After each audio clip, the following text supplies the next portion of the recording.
Global agricultural yields depend on a single, non-substitutable mineral. Phosphorus cannot be synthesized.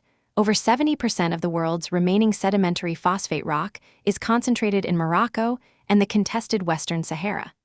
This creates an unprecedented geopolitical single point of failure for the global food supply.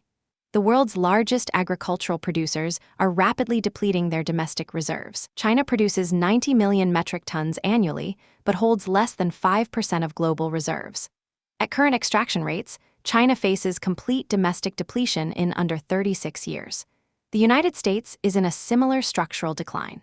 American reserves have fallen to just 1 billion metric tons, representing 1.4% of the global total. This resource exhaustion has already forced domestic fertilizer manufacturers to transition from net exporters to net importers of raw phosphate rock. The primary bottleneck in fertilizer production is not the raw rock, but the sulfuric acid required to process it. Historically, sulfur has been an abundant, low-cost byproduct of oil and gas refining.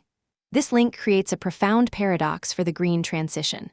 As the world decarbonizes, refining volumes contract, directly choking off the sulfur supply. Byproduct sulfur from hydrocarbon refining currently accounts for nearly 64% of global supply. Under moderate decarbonization pathways, this supply will contract by over 42% by 2040. This represents a drop to 31.5 million metric tons.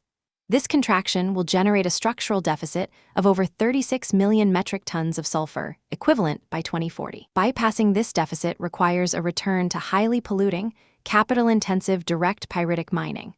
Without this transition, global fertilizer production will face immediate physical limits. The physical constraints of rock and acid translate directly into food price inflation. Producing 1 metric ton of diammonium phosphate fertilizer requires a fixed input of 1.6 tons of rock and 2.7 tons of sulfuric acid. This chemical ratio makes fertilizer costs highly sensitive to acid pricing. A $100 increase in the price of sulfuric acid raises the production cost of fertilizer by $270 per ton. This is a higher sensitivity than an equivalent price spike in raw phosphate rock. The economics of agriculture are therefore bound to industrial chemical markets. If both inputs reach $250 per ton, the baseline production cost of fertilizer escalates to $1,235 per metric ton. This is a 171% increase over the historical baseline. This cost escalation cannot be bypassed by financial engineering, posing a direct threat to global crop yields.